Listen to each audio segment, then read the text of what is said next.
Hello guys. So this is a video I am recording. You could notice the American flags. uh, this is like a tribute to the great farmers of the United States of America.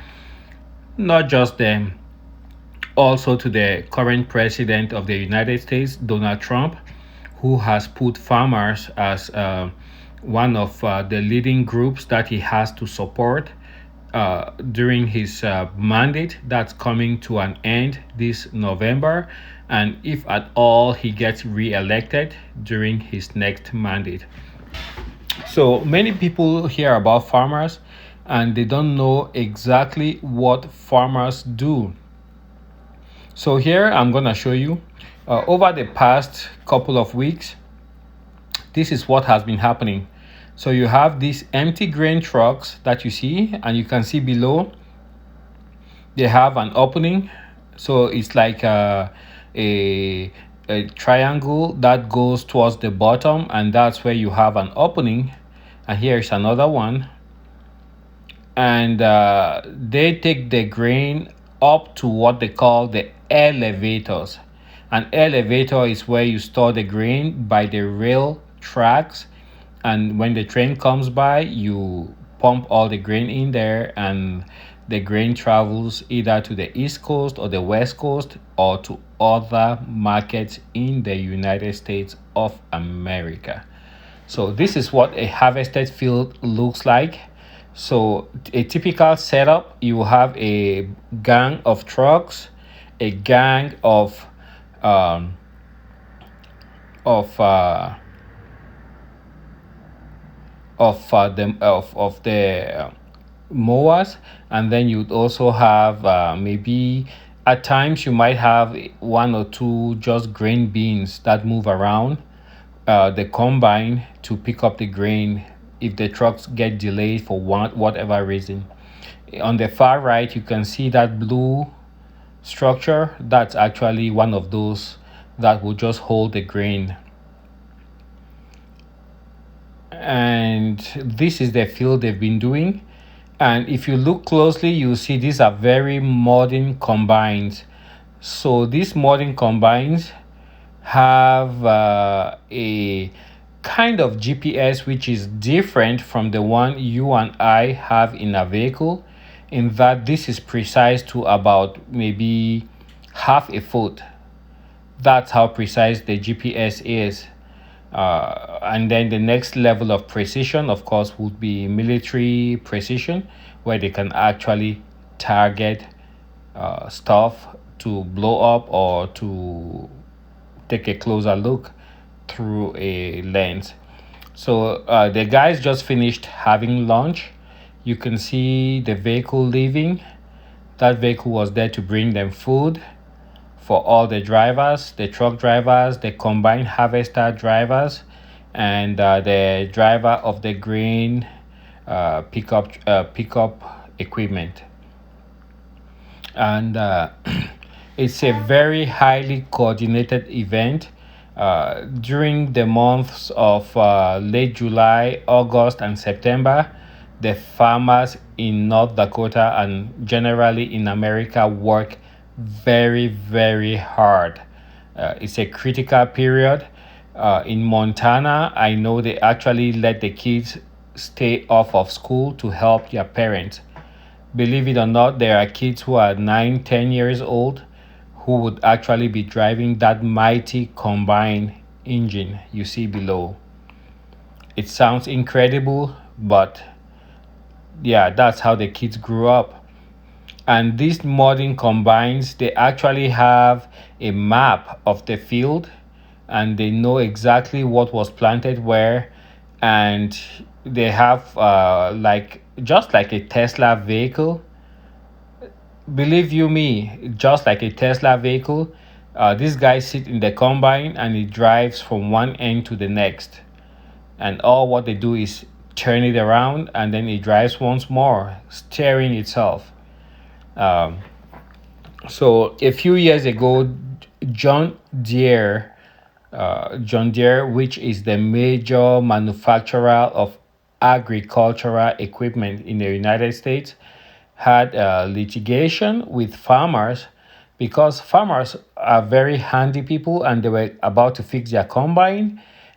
And John Deere said, no, we have this much software which runs your combine. You don't need to touch it. You have to bring it in to us. So that sparked a major debate about the right to repair. That same debate is still going on in the Apple community and also going on in the Tesla community. Apple makes smartphones and Tesla makes electric vehicles that are so connected to, I don't know if it's God or the grid or whatever, but the vehicles, to be able to actually get their full functionality, they have to be hooked up to this grid. And Tesla doesn't want anybody messing up with these vehicles. So here is a long shot just to give you guys a perspective on what we're looking at. So right there you have the staging area where you have the vehicles that are not involved in the actual combining of this field right now. So typically these vehicles will have like water, they would have food, they would have resources like battery chargers, whatever these guys need, they have them right there. That way they don't have to run home for whatever they need. And then all what they do is just run the combines on the field all day long. And they even run them beyond sunset up to about 8 p.m. And then if they're done with the field, then they will take it to the next location and stage everything there. Well, here is me bringing back the drone in and landed in the tall grass. It didn't look as tall when viewed from above. Um, okay, I'm gonna pass on now to what my uh, screen recorded so people can actually see what was going on. Sorry about that, turning people's heads. I might have to cut that out.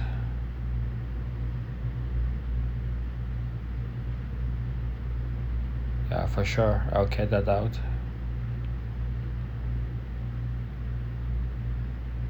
All right, so this is another shot of the staging area. This is the guys having lunch on the left. Second vehicle, you can see the vehicle that brought supplies, cold water, and all whatnot. And here we're rising above everything else. And you can see the combines. All three of them, that's how they work. They're staggered. And they're just mowing the wheat.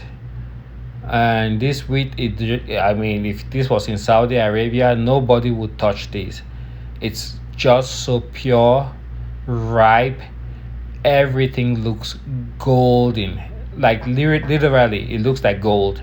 If you brought out 24 karat gold and you compared it with the stalk of one of the wheats, that's what you will get. So first combine is out, and this was the guys going out to break. You can see the first combine turning to the left, coming towards the bottom of the screen. His grain holder is full.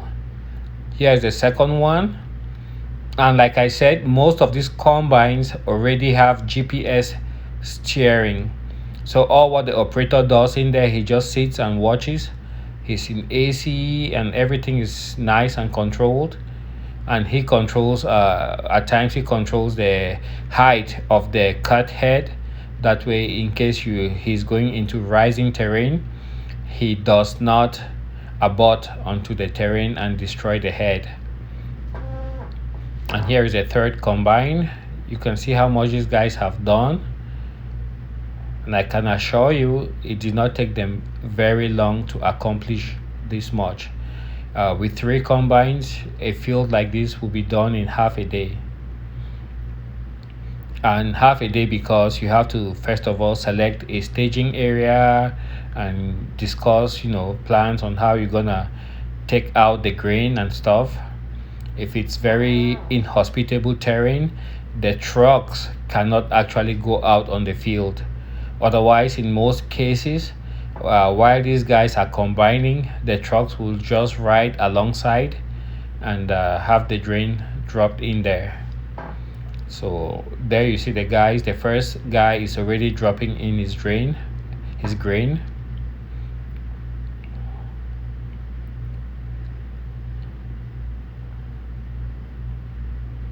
and they have those trucks to fill up. So August is actually a very busy season here. And what happens is most of these farmers, once they are done with the harvest, uh, the ones that do not have livestock, they just leave the area. But what happens is, if you looked at the previous footage, you would notice that this is a very large tract of land, and not all of it is actually arable. So they did not cultivate everything of this. So what actually happens is some farmers will make a fence between the arable land and what they cannot cultivate, and then they would actually put some livestock in there. It could be turkey, it could be chicken, it could be cattle, it could be bison, buffalo, whatever they fancy, they'll put it in there. And that way they don't have to travel to Arizona, have a second home, worry about a second tax, and all of that stuff. That way they stay home, and through winter they have their livestock to keep them busy. So there you have that trailer loaded. Usually that trailer would not take those to the elevator, but if the elevator is nearby, they would do so. But that particular blue trailer can go in very inhospitable terrain. I believe some of them don't have wheels, they have just tracks, or some of them would have like super big, super swamper type of wheels that will go through very rough terrain and very easily because they're so huge. And the tractors will just pull them, gather as much grain as they can through the inhospitable, rough terrain, rocky terrain where the semis cannot go, and then they'll bring them to the semis and load up the semis. So this just gives you an idea of the terrain. It looks kind of beautiful here, like it's just nice. Yeah, somebody could play on there. But when you get closer to the ground, this is very inhospitable terrain. Those little hills, they magnify tenfold when you get closer to the ground. And those sloughs, you get close to them, then you get stuck in the water. So that's the challenge that these farmers have to face just to be able to bring a grain, a cereal for breakfast to our table, and other carbohydrate products that we all enjoy, be it at McDonald's and in all of these fast food restaurants. Anything you see there that's made of carbs comes from, I would say a lot of it comes from this wheat. And this is not corn, this was actually a wheat field. And it looks so rich with the deep golden color. And like I said, you put a 24 karat gold watch next to any of these plants, it looks exactly the same. I would feel rich just plowing these fields. And you can see where the farmers decided to take their break just when they finish with a big portion, because the combines do very well in straight lines. If you got a field that has like so many straight lines, the combines love those. They do extremely great. Let's say 10 miles straight line, yeah. The combines will they'll knock that. You have like a gang of five combines next to each other, 10 miles and 5 miles wide. It will be done in about half a day. 3 hours, they will knock it out. Because all what they have to do, they drive to one end, then the whole gang rearranges, and then they knock it back, coming back. They knock it going one more time, and that's it. Your whole field is done. And over time, if you look at these fields, initially back in the day, when the Lewis and Clark came to map out this area for the United States government, and to also sign some treaties with the native tribes, that's the Indian tribes that were living on this land. You had a lot of trees, you had a lot of bison, and over time, especially during the Depression, you had the great drought that killed so many of the trees. And then when the prairie had those trees, it's the same like in where I come from in Africa. When there's lightning out on the prairie, it hits the biggest object and then a fire starts and it burns down everything. That would happen like once a year, once every 2 years. And you see that happening in California. In most areas, it's actually the fire gets started by humans. But the sad thing about it is it kills a lot of wildlife, so like snakes, little animals that can't really protect themselves. The birds will fly on high, but if they're roosting, then their kids get burned, and that's very sad. So in this area, that doesn't have happen very often, but every so often we have controlled burns, and those are initiated by the farmers. Well, that's a long hold right there. Let's see if we can take a break and continue with some action. Well, at this point, we are heading back to the staging area, ladies and gentlemen, and Farmer Shep is there with his boys. We have all the combines. You can see the sky so blue. We are still kind of in the COVID-19 lockdown, so you can look at the skies. No contrails from aircraft. It is a beautiful August day in North Dakota.